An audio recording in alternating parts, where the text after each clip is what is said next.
Tribuners, kembali lagi bersama saya Elsa Elintias dan kali ini di program Ngobrol Santai. Elsa sudah berada di kantor BNNP Jawa Tengah yang terletak di Kota Semarang.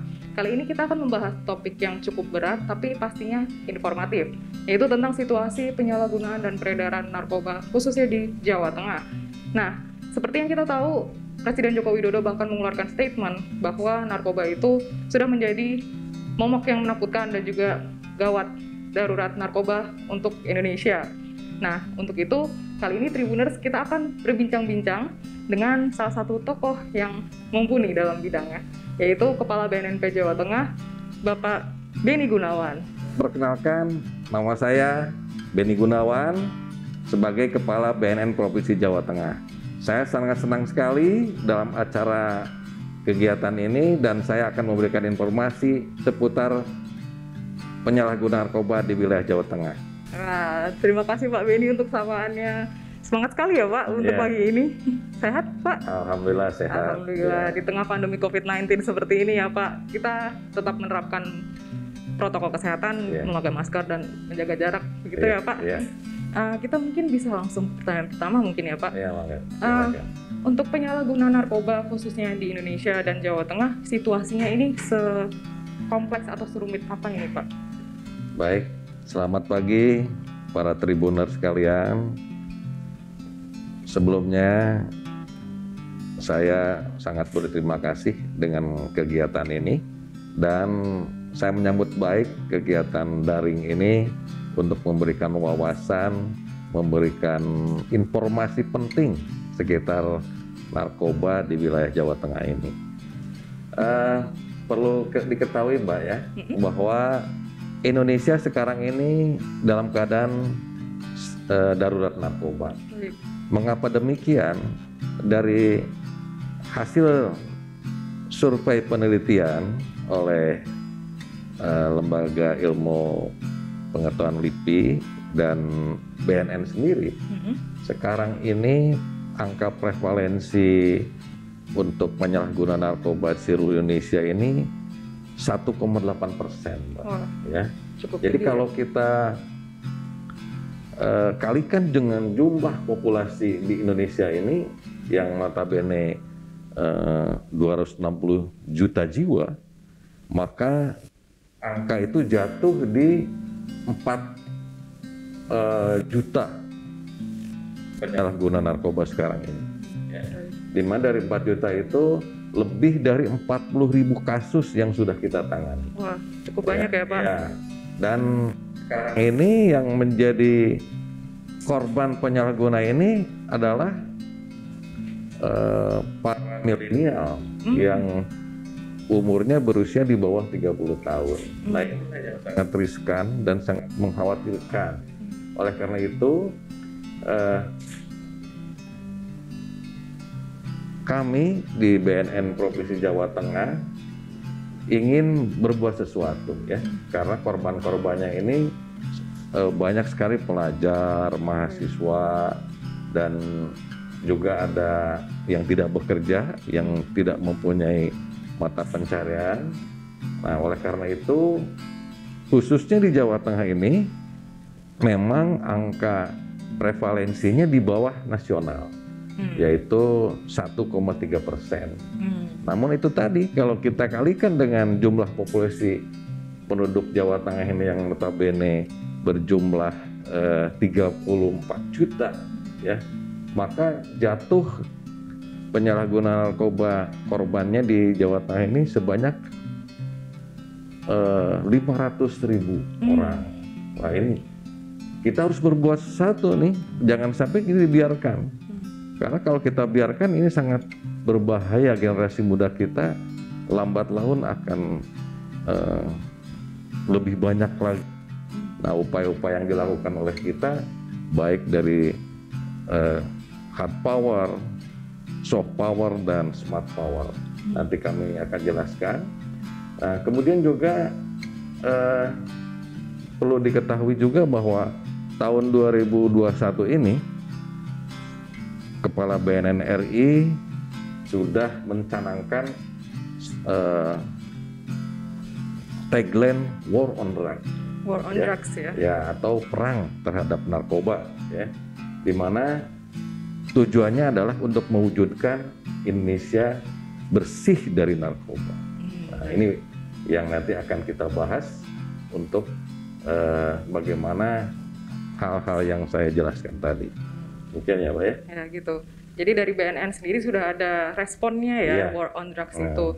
Mengingat ada 1,3% penduduk Jawa Tengah yang terpapar oleh narkoba itu sendiri ya Pak.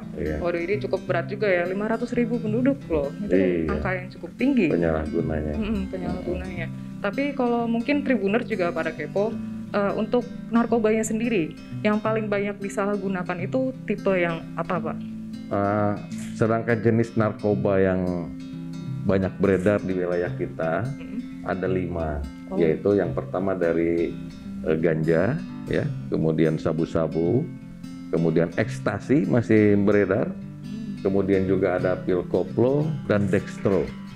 Nah, yang sekarang sedang tren di kalangan anak-anak muda ini adalah tembakau gorila. Ya. Tembakau gorila ini tembakau seperti biasa, tapi disemprot dengan cairan sintetis yang nampak kasat mata tidak kelihatan. Namun efeknya bisa melebihi ganja sekalipun.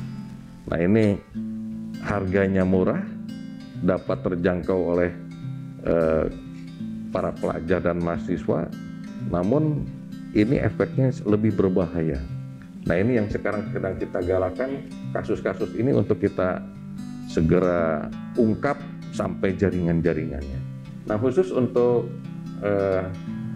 saat ini dalam situasi pandemi COVID-19 ini, ternyata kasus narkoba ini bukannya menurun, malah justru meningkat.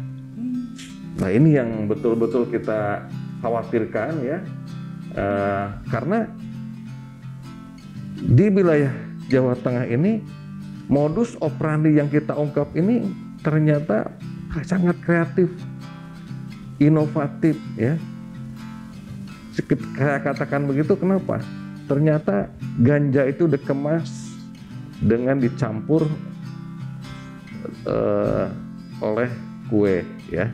Jadi kue brownies, cookies dicampur dengan ganja. Nah, yang tidak terlihat kan. Nah, justru malah ternyata dari hasil pengungkapan kita, efeknya malah 4 kali lebih berbahaya daripada ganja biasa. Ya. Bahkan ini dijual melalui Shopee. Waduh, ada di marketplace ada ternyata ya. Iya, itulah yang kami ungkap melalui online tadi ya. Nah, itu. Kemudian pada tahun 2020 itu sudah kita ungkap dan bahkan itu 4 bulan mereka sudah melaksanakan kegiatannya ya. Nah, ini yang sangat berbahaya. Nah, situasi pandemi COVID-19 ini kita tahu kan sedang adanya PSBB, kemudian kegiatan kita segala hal dibatasi ya. Nah, modus operandi yang sedang berkembang sekarang ini yaitu dengan melalui jalur ekspedisi. Nah, dengan jalur ekspedisi ini adanya mobil angkutan ya, kemudian sarana peredarannya melalui darat karena kita tahu di lapangan udara ini sangat ketat ya. Oleh karena itu kita sudah melakukan pengungkapan kasus melalui kegiatan interdiksi terpadu yang kita miliki, yaitu kita dengan pendekatan kepada semua instansi, baik instansi terkait maupun ekspedisi tadi. Nah, dari hasil pengungkapan itu salah satunya adalah ada yang melalui jasa ekspedisi tadi dengan dicampur dengan boneka, ya, kemudian dimasukkan ke dalam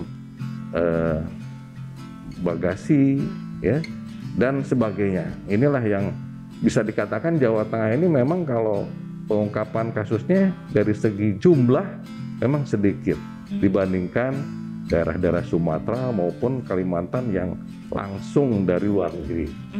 Nah, karena Jawa Tengah ini merupakan transportasi yang penghubung antara Jawa Barat dan Jawa Timur, dan sebaliknya juga melalui udara dari Kalimantan, ya. Dan yang sangat menarik dari Jawa Tengah ini adalah modus operandinya tadi. Ya. Baik. Dan pada saat ini tahun yang lalu kita sudah mengungkap kasus 1.575 sabu-sabu. Waduh. Ya, 1.575 gram sabu-sabu. Nah, ini yang sudah kita ungkap. Kemudian juga 12,5 kilogram ganja.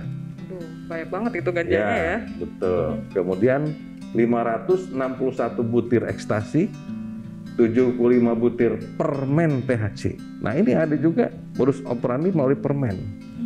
Baik itu berupa cairan maupun permen biasa, ya. Dan 6 ampul THC cair tadi, ya. Kita jangan terkecoh kalau kita menangani suatu kasus, ternyata setelah kita ungkap TPPU-nya bahkan melebihi dari barang bukti yang kita ungkap tadi, ya.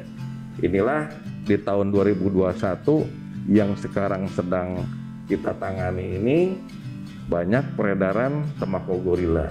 Nah, saat ini kita sudah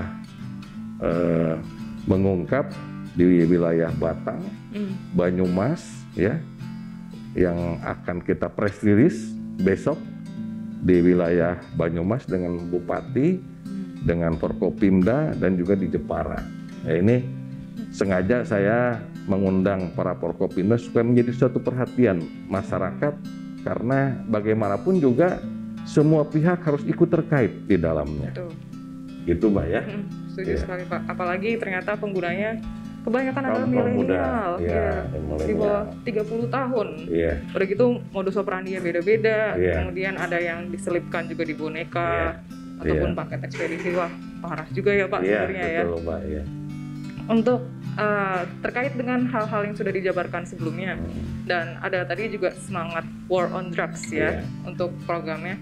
Apa yang dilakukan BNNP Jawa Tengah untuk menggelorakan War on Drugs-nya tersebut? Iya. Jadi Kepala BNN sekarang ini mempunyai program 3 yang tadi saya sampaikan, yaitu hard power, kemudian smart power, dan soft power. Nah, kalau kita berbicara dengan hard power, bagaimanapun juga pemberantasan itu harus kita lakukan, karena bagaimanapun memang para penyalahguna ini ada yang coba-coba pakai, ada yang memang sudah menjadi mata pencahariannya. Nah, yang coba-coba pakai ini harus kita lindungi, harus kita lakukan rehabilitasi supaya dia tidak lebih mendalam lagi. Nah, bagi mereka yang sudah memang tidak bisa bahkan jadi mata pencarian, jadi bandar, jadi pengedar, itu harus kita tindak tegas. Karena bagaimanapun pemberantasan itu dilihat oleh masyarakat akan lebih terlihat manakala pemberantasannya itu bisa berhasil, ya. Kemudian dengan soft power, yaitu kita melakukan pencegahan, ya. Dia melakukan penyuluhan, kita melakukan kegiatan-kegiatan yang bisa preventif, kita melaksanakan pemberdayaan masyarakat dengan pemberdayaan alternatif melalui pelatihan atau life skill, ya. Dan di samping itu supaya masyarakat setempat atau para pelajar bisa mengalihkan dan produktif dalam kegiatan sehari-harinya.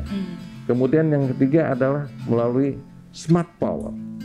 Nah, kita tahu sekarang bahwa kaum milenial itu semua memiliki smartphone, kan? Ya, mereka update dan dengan berita-berita yang sangat menarik informasi, ya, dari channel-channel yang terpercaya, dari ada mulai Instagram, YouTube, kemudian Twitter dan sebagainya ya. Nah, ini kegiatan ini dari media online ini kita coba melakukan kegiatan-kegiatan dengan membuat podcast ya, dengan membuat podcast, memberikan informasi kepada masyarakat bagaimana bahaya narkoba. Karena situasi pandemi ini kita kan dilarang berkumpul ya, kemudian tidak boleh berkerumun. Satu-satunya yang efektif adalah melalui daring. Betul sekali, Pak. Ya. Jadi kita sudah launching podcast kita, dan ini mudah-mudahan bisa dapat bermanfaat dan diterima oleh seluruh lapisan masyarakat. Nah, ke depan kami juga ingin mengundang dari podcast ini orang-orang yang hebat ya, yang misalkan Pak Gubernur ya, kemudian juga para influencer atau youtuber ya, instagramer, influencer, generasi milenial yang berprestasi ya, atau juga siapapun yang memiliki informasi dan potensi yang menarik, yang sangat berguna untuk kita semua. Nah, ini yang kita harapkan dengan studio podcast yang kita miliki ini dapat menjangkau seluruh halayak dengan biaya yang tidak mahal. Demikian ya. Keren banget. Jadi ini pendekatannya juga merangkul milenial ini ya Pak? Iya, merangkul. Sampai influencer itu juga diundang gitu ya Pak? Iya. Atau mungkin Tribuners yang berminat boleh nggak nih Pak? Boleh. Boleh kan? Iya. Keren banget. Saya yakin para Tribuner juga banyak yang punya potensi seperti ini. Mantap, keren banget. Iya. Ini salah satu langkah BNNP Jawa Tengah program barunya ya Pak? Iya. Baru launching. Program launching. Nah, ini segera kita gelorakan supaya lebih meningkat lagi, lebih merasa kehadiran manfaat BNN di wilayah Jawa Tengah ini. Biar semakin terasa gitu ya. Ada di Instagram BNNP Jawa Tengah ya Pak? Ada. Silakan bisa dilihat. Nah, Tribuners bisa cek tuh yang mau nonton podcastnya, bisa banget di Instagramnya BNNP Jawa Tengah. Nah, kemudian nih Pak, kira-kira kalau misalnya ada dari Tribuners yang menyaksikan atau mengetahui info-info seputar narkoba yang ada di Jawa Tengah, itu bisa melapornya kemana ya Pak? Kita mempunyai informasi ya, bahkan kita sudah membuat aplikasi ya, membuat aplikasi yang bisa menginformasikan langsung ke dalam aplikasi itu ya, tanpa, dan kita jaga kerahasiaannya. Dan nanti juga akan kita berikan hasil dari informasi tersebut, dan ini betul-betul sangat kita harapkan karena masalah narkoba itu bukan masalah BNN saja ya, tapi masalah kita semua. Tanpa partisipasi dan bantuan masyarakat, kita tidak mungkin bisa maksimal dalam bekerja. Betul sekali Pak. Kita harus bergerak bersama biar nanti kita bisa memberantas narkoba khususnya betul, di Jawa Tengah. Nah, keren banget Pak, ini sangat bermanfaat ilmunya, apalagi untuk Tribuners yang kepo seputar narkoba khususnya di wilayah Jawa Tengah. Kalau dari Pak Beni sendiri dan khususnya BNNP Jawa Tengah, kira-kira harapannya apa ini Pak untuk kedepannya, terutama soal situasi penyalahgunaan dan peredaran narkotika yang ada di Jawa Tengah? Ya baik, seperti yang saya sampaikan tadi ya, bahwa masalah narkoba ini bukan masalah BNN saja, tapi masalah kita bersama. Nah, untuk itu saya berharap untuk mengatasi ini diperlukan adanya sinergitas, ya, sinergitas, peran serta dan dukungan seluruh pihak, baik instansi terkait maupun masyarakat dalam menanggulangi masalah narkoba ini. Kemudian juga khususnya pada generasi milenial, ya. Saya titip sekali, jaga pergaulan, ya, karena dari pergaulan itulah yang bisa menyebabkan kita terjun dalam penyalahgunaan narkoba, ya. Kita harus paham bahaya penyalahgunaan narkoba ini. Untuk itu cari informasi mengenai narkotika tersebut di media sosial, ya, dalam menaungi masalah ini, ya. Jadi dengan media sosial yang bisa dipercaya tentunya, yang bisa percaya untuk menjauhi penyalahgunaannya. Kemudian di samping itu juga jika mereka yang sudah terlanjur nih Mbak ya dalam menyalahgunakan narkoba, silahkan lapor ke BNN provinsi maupun BNN kota kabupaten ya untuk minta direhabilitasi di klinik Enggal Waras BNN Jawa Tengah ini. Dan ini gratis Mbak. Oh gratis? Gratis ya. Namun berbeda halnya kalau ditangkap. Oh Ya, ditangkap tidak ada alasan. Tapi kalau menyerahkan secara sukarela itu gratis. Difasilitasi ya berarti. Ya. Keren. Nah, untuk itu sekali lagi saya memohon, berharap, harapan saya marilah kita berjuang bersama.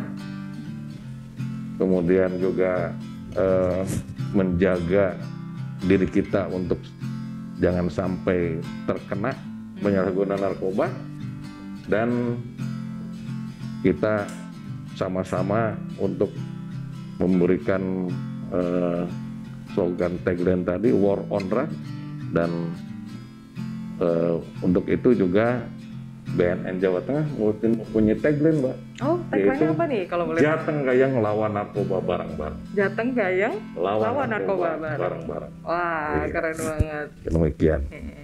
Wah, ini insightful banget ya, apalagi untuk kaum milenial.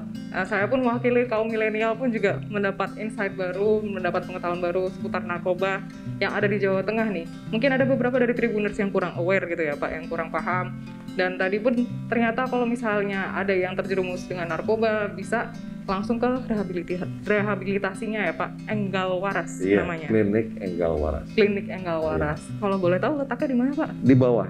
Oh, ada di lantai 1. Ada di Kota Semarang. Iya, Kota Semarang. Di kantor BNN Provinsi Jawa Tengah. Kantor BNNP Jawa Tengah. Nah, itu langsung kalau misalnya Tribuners ada yang mulai, aduh kok ragu ya, kira-kira aku harus mencari pertolongan kemana gitu ya, bisa banget ke BNNP Jawa Tengah seperti itu. Oke, sekian Pak Benny, terima kasih banyak untuk ilmunya, sangat bermanfaat. Terima kasih, sama-sama. Jaga kesehatan terus ya Pak, apalagi di situasi pandemi COVID-19 seperti ini. Begitu Tribuners, terima kasih banyak atas perhatiannya. Jangan lupa untuk saksikan terus Ngobrol Santai hanya di Instagram dan YouTube Tribun Jateng, dan jangan lupa untuk like, komen, dan subscribe-nya. Kami pamit, dadah. Assalamualaikum warahmatullahi wabarakatuh.